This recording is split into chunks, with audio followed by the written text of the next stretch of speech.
Hello friends, இன்னைக்கு நம்ம பார்க்க போகிறது ஸ்டோரேஜ் ஐட்டம்ஸு.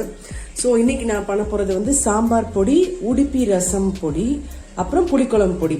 ஸோ வழக்கம் போல் நம்ம வீக்கெண்ட்ஸில் இதை ரெடி பண்ணி வச்சுட்டு வீக்டேஸில் யூஸ் பண்ணுற மாதிரி பார்த்துக்கலாம். நான் இப்போ பண்ண போகிறது வந்து 4 பேருக்கான அளவு ஒரு 1 or 2 டைம்ஸ் யூஸ் பண்ணலாம். ஸோ சப்போஸ் உங்களுக்கு அளவு ஜாஸ்தியாக வேணும்னா நீங்கள் அது டபுள் த ப்ரப்போர்ஷன் பண்ணிக்கோங்க. அதே மாதிரி டிஸ்கிரிப்ஷன் பாக்ஸில் மெஷர்மெண்ட்ஸ் இருக்கும், செக் பண்ணிக்கோங்க. ஸோ ஃபர்ஸ்ட் வந்து நம்ம சாம்பார் பொடி பண்ண போகிறோம். அதுக்கு வந்து தனியா விதை கொத்தமல்லி வந்து 1 கப் எடுத்திருக்கேன். எந்த கப்பில் எடுக்கிறோமோ அதில் கடலைப்பருப்பு வந்து 1/4 கப்பு, ரெட் சில்லிஸ் வந்து நம்மளோட காரத்தோட அளவு. நான் என்ன பண்ணியிருக்கேன்னா ஒரு 10 ரெட் சில்லிஸ், ஒரு 5-6 காஷ்மீரி சில்லி எடுத்திருக்கேன். அதுக்கப்புறம் சீரகம் ஒரே 1 டீஸ்பூனு, வெந்தயம் 1/4 டீஸ்பூன் போதும், பெருங்காயம் ஒரு 1/2 டீஸ்பூன், கருவேப்பிலை கொஞ்சம். இதை வந்து நம்ம ட்ரை ரோஸ்ட் பண்ணி பொடி பண்ணிக்கலாம். ஃபர்ஸ்ட் வந்து நான் ரெட் சில்லிஸை டோஸ்ட் பண்ணிக்கலாம்.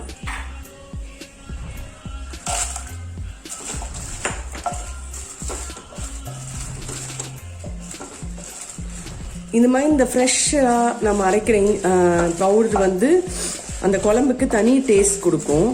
ஸோ இதை நம்ம ஸ்டோர் பண்ணிட்டோம்னா 1 வீக்கு இது வெளியில் வச்சா கூட கெட்டு போகாது. நம்மளுக்கு ப்ராசஸும் ஈஸியாக இருக்கும், டேஸ்டியாகவும் கொடுத்த மாதிரி இருக்கும். கொஞ்சம் ரெட் சில்லிஸ் பல்ஜ் ஆகிற சமயத்தில் நம்ம அடுத்து வந்து தனியா ஆட் பண்ணிடலாம்.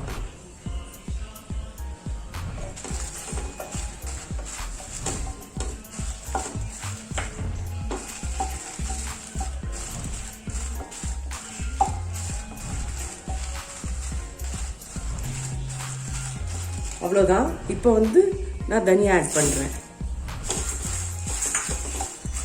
தனியா கொஞ்சம் லைட்டாக ஃப்ரை ஆகும்போது நம்ம கடலைப்பருப்பு ஆட் பண்ணிடலாம், சீரகம் ஆட் பண்ணிடலாம். ஏன்னா சீரகம்லாம் டக்குன்னு ஃப்ரை ஆயிரும். அதனால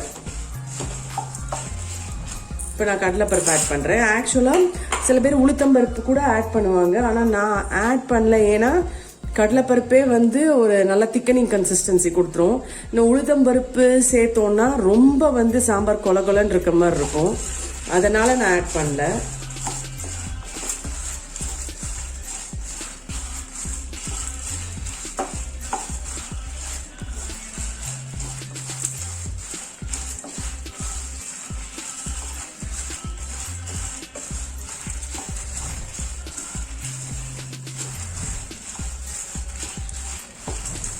ஓகே, இப்போ இதை ஃப்ரை பண்ணியாச்சு.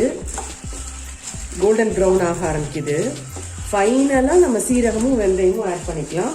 அதே மாதிரி நம்ம அரைக்கும் போது மஞ்சள் பொடி ஒரே 1 டீஸ்பூன் போட்டுக்கலாம்.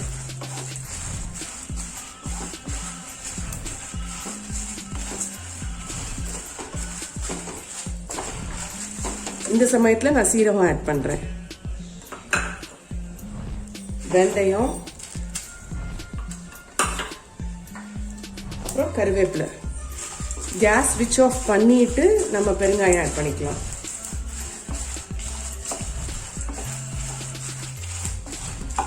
இப்பவே நல்ல ஸ்மெல் வருது, வாசமா இருக்கு.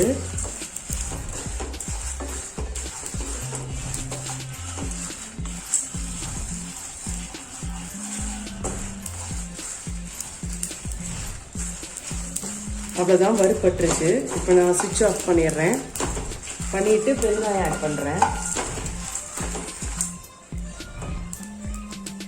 கட்டி பெருங்காயம் கூட போட்டுக்கலாம்.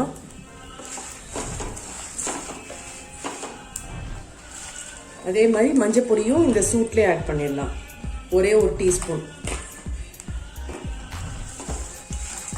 இப்போ நம்மளோட வறுப்பட்ட இன்கிரீடியன்ஸ் ரெடி ஆயிடுச்சு. நான் ஆற வச்சு திரிச்சிட்டு வந்துடுறேன்.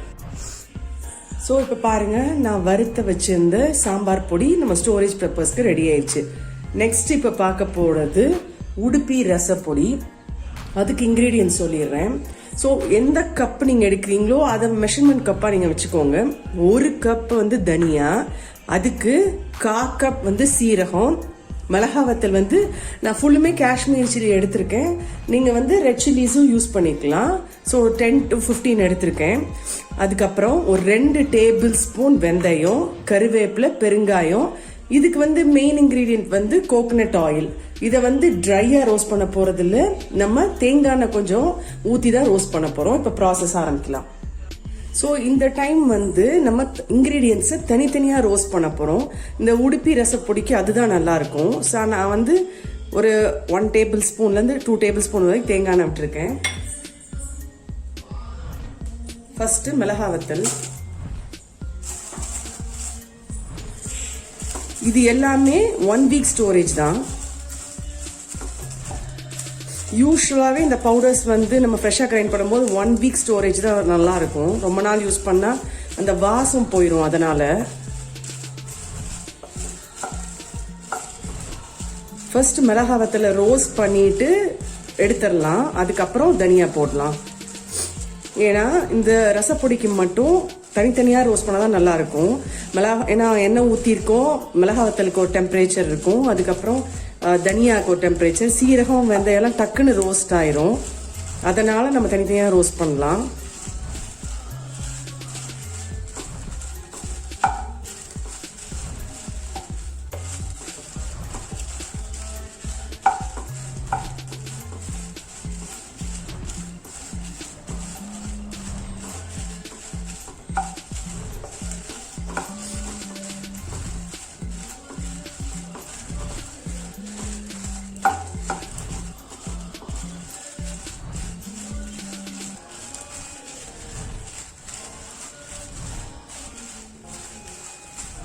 ஓகே, இப்போ மிளகாய் வத்தல் ரோஸ்ட் ஆயிடுச்சு. இதை ரிமூவ் பண்ணிடுறேன். திருப்பி ஒரே ஒரு டீஸ்பூன் எண்ணெய் ஊத்துறேன்.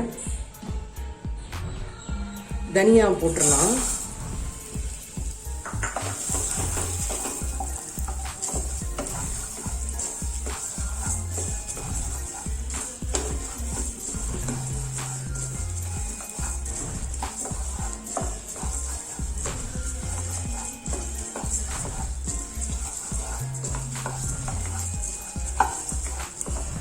அவ்வளவுதான், தனியா கோல்டன் ப்ரௌன் ஆகுது.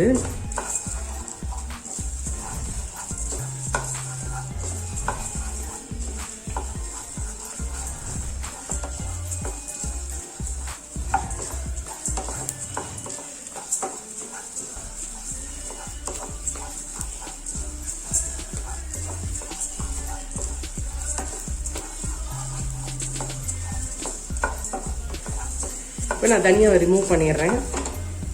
ஸோ ஏற்கனவே கொஞ்சம் ஆயில் இருக்கு, அதனால அதுலேயே நான் சீரகத்தை போட்டுறேன்.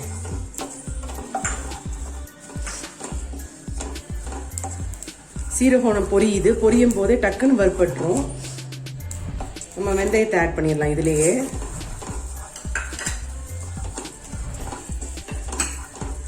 இது ரெண்டுமே டக்குன்னு வறுப்பட்டுரும். ஸோ அடுத்து கருவேப்பிலை, அப்புறம் பெருங்காயம். இப்போ நான் கேஸ் ஸ்விட்ச் ஆஃப் பண்ணிடுறேன். ஏன்னா இந்த சூட்லேயே வந்து இது வறுப்பட்டுரும். இது எல்லாத்தையும் நம்ம ஆற வச்சு பொடிச்சிட்டு வந்துடலாம். ஸோ இப்போ நம்ம பார்க்க போறது வந்து நம்ம சவுத் இந்தியன் ரசம், மிளகு ரசத்துக்கான பொடியும் சைமல்டேனியஸாக நம்ம திரிச்சு வச்சிடலாம். அதுக்கு வந்து பாருங்க, நான் ஒரு 3 டேபிள் ஸ்பூன் மிளகு, 2 டேபிள் ஸ்பூன் சீரகம், பூண்டு வந்து ஒரு 4-5 பல்லு, இதை வந்து நல்லா ட்ரையா திரிச்சிட்டு வந்துடலாம். ஸோ இந்த நம்ம சவுத் இந்தியன் ரசப்பொடி மிளகு ரசத்துக்கு திரிச்ச பவுடர் இது. இதோட ரெசிபி லிங்க் வந்து டிஸ்கிரிப்ஷன் பாக்ஸில் கொடுக்குறேன், செக் பண்ணி பாருங்க. இது ரொம்ப வந்து டைஜஷனுக்கு ஹெல்ப் பண்ணும். இந்த ரசப்பு வந்து டக்குன்னு முடிஞ்சிடும். ஸோ இப்போ நம்மளோட உடுப்பி ரசப்பொடியும் ஸ்டோரேஜ்க்கு ரெடி ஆயிடுச்சு. நெக்ஸ்ட் நம்ம பார்க்க போறது புளிக்குழம்பு பொடி ஸ்டோரேஜ்க்கு. ஸோ இப்போ புளிக்குழம்புக்கான இன்க்ரீடியன்ஸ் பார்க்கலாம். அதே மாதிரி ஒரு கப் வந்து தனியா. இதில் இன்னொரு முக்கியமான இன்க்ரீடியன்ட் வந்து மிளகு. 1 கப் தனியானா நான் 1/4 கப் மிளகு எடுத்திருக்கேன்.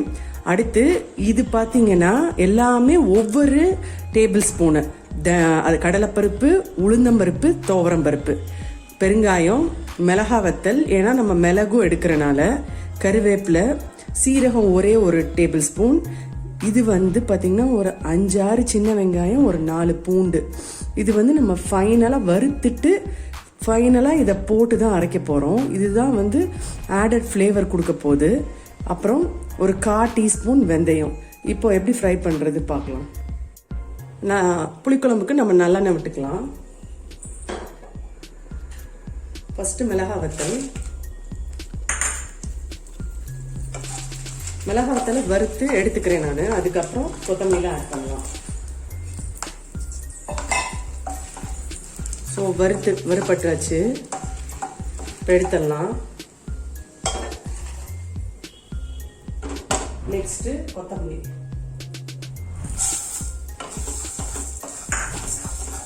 இதுக்கு வந்து நம்ம ஒன்று போல் வறுத்தாலும் ஒன்றும் பிரச்சனை இல்லை. ஸோ கொஞ்சம் கொத்தமல்லி வறுப்படும் போதே நான் அந்த துவரம் பருப்பு கடலைப்பருப்பு இது போட்டுறேன்.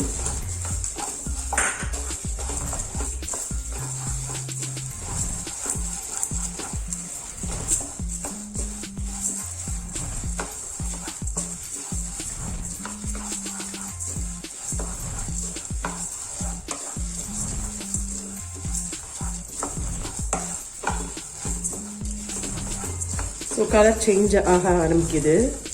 ஸோ இந்த சமயத்தில் நம்ம மிளகு ஆட் பண்ணிடலாம்.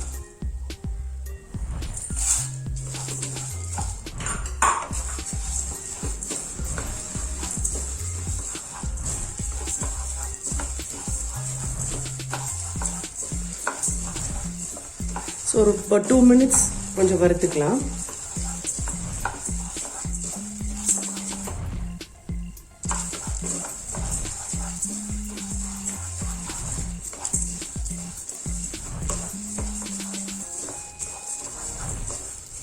இப்போ நல்லா வாசம் வருது. அடுத்து நம்ம சேர்க்க போகிறது சீரகம், அப்புறம் வெந்தயம். இந்த சூட்லேயே சீரகமும் வெந்தயம் வறுப்பட்டுரும். அடுத்து நம்ம கருவேப்பிலை ஆட் பண்ணிக்கலாம்.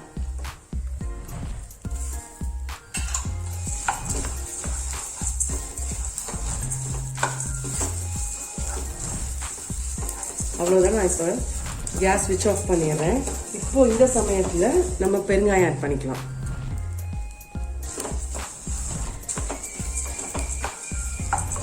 பெருங்காயம் ஆட் பண்ணி மஞ்சள் பொடி.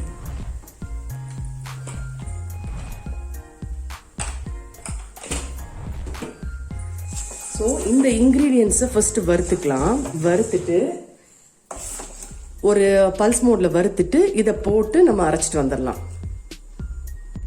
ஸோ இப்போ நான் பல்ஸ் மோடில் அரைச்சிட்டேன். இப்போ இந்த சின்ன வெங்காயம் பூண்டே ஆட் பண்ணுறேன்.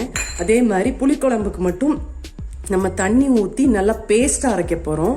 நீங்கள் நினைக்கலாம் அப்படி தண்ணி ஊற்றினா கெட்டு போயிருமான்னு. கண்டிப்பாக கெட்டு போகாது. நம்ம வந்து நிறைய தண்ணி ஊற்றி அரைக்கக்கூடாது. கொஞ்சம் வந்து தண்ணி ஊற்றி கெட்டியாக அரைச்சி வச்சுக்கலாம். ஸோ பாருங்கள், புளிக்குழம்புக்கு நான் எப்படி தண்ணி ஊற்றி அரைச்சிட்டேன். அந்த கன்சிஸ்டன்சி காமிக்கிறேன். பாருங்க எவ்வளோ கெட்டியாக இருக்குன்னு. இந்த மாதிரி கெட்டியாக இருந்துச்சுன்னா இது கெட்டு போகாது. ஆனால் நம்ம கண்டிப்பாக ஃப்ரிட்ஜில் ஸ்டோர் பண்ணணும். நெக்ஸ்ட்டு ஃபைனலாக நம்ம பார்க்க போகிறது வந்து புளியிலா குழம்பு. ஆக்சுவலாக இந்த குழம்பு ரெசிபி கூட நான் டிஸ்கிரிப்ஷன் பாக்ஸில் தரேன், செக் பண்ணிக்கோங்க. இதுக்கு என்னென்னா மிளகும் சீரகமும் ஈக்குவல் ப்ரப்போர்ஷனு, தேங்காய் வந்து ஒரு 4-5 பல், அப்புறம் கருவேப்பிலை. ஸோ இது எப்படி பண்ணுறதுங்கிறது பார்க்கலாம். ஸோ இதுவுமே ட்ரை ரோஸ்ட்டு தான். மிளகு ஆட் பண்ணிக்கிறேன்.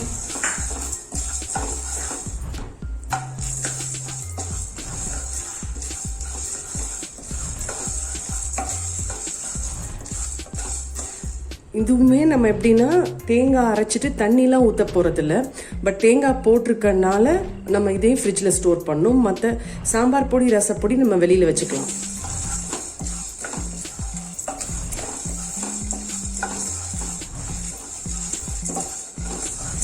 மிளகு லைட்டாக ரோஸ்ட் ஆனால் போதும். இப்போ நான் சீரகமும் ஆட் பண்ணிடலாம் இதில்.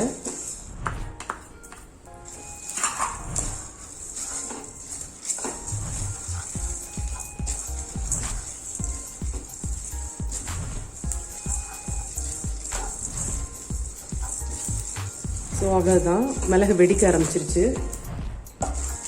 இப்போ நான் தேங்காய் ஆட் பண்ணுறேன். கருவேப்பிலையும் ஆட் பண்ணிடலாம். அவ்வளோதான். இதை இப்போ நம்ம பேஸ்ட்டாக அரைச்சிட்டு வந்துடலாம். நம்மளோட புளிலா குழம்பு பொடி ரெடி. இது வந்து ரொம்ப நைஸாலாம் அரைக்க தேவையில்லை, கொஞ்சம் கோஸாக தான் அரைக்கணும். நம்ம குழம்பு வைக்கும் போது இன்னும் கொஞ்சம் தண்ணி ஊற்றி அதுக்கப்புறம் நல்லா பேஸ்ட்டாக அரைச்சிக்கலாம். ஸோ இப்போ நம்மளோட ஸ்டோரேஜ்க்கான எல்லா பொடியும் ரெடி ஆயிடுச்சு. ஸோ சாம்பார் பொடி இது உடுப்பி ரசம் பொடி, இது புளிலா குழம்பு பொடி, இது வந்து நம்ம நார்மல் சவுத் இந்தியன் ரசம், அதுக்கப்புறம் இது புளிக்குழம்பு. ஸோ 5 நாளுக்கான பொடி நம்ம வந்து ரெடி பண்ணிட்டோம். இது பண்ணுறதுக்கு எனக்கு மேக்ஸிமம் ½ அன் ஹவர் தான் ஆச்சு. இன்க்ரீடியன்ஸ் பார்த்தீங்கன்னா ரிப்பீட்டட் இன்க்ரீடியன்ஸ் தான். நம்ம ரெடி பண்ணி வச்சிட்டோம்னா இது எல்லாத்தையும் டக்கு டக்குன்னு வறுத்து பொடிச்சிடலாம். ஸோ 5 நாளுக்குரிய குழம்பும் நம்ம பிளான் பண்ண மாதிரி இருக்கும். சப்போஸ் உங்களுக்கு காரக்குழம்பு மாதிரி பண்ணணும்னா இதே புளிக்குழம்பு பேஸ்ட் யூஸ் பண்ணிட்டு தேங்காய் மட்டும் அரைச்சி விட்டுக்கோங்க. ஸோ அப்போ காரக்குழம்பு மாதிரி இருக்கும். நீங்களும் இந்த பொடியெல்லாம் ட்ரை பண்ணுங்க. ட்ரை பண்ணிட்டு கமெண்ட் பாக்ஸில் கமெண்ட் பண்ணுங்க. அனுவலம் சமையல் சேனல் சப்ஸ்கிரைப் பண்ணுங்க. தேங்க்யூ.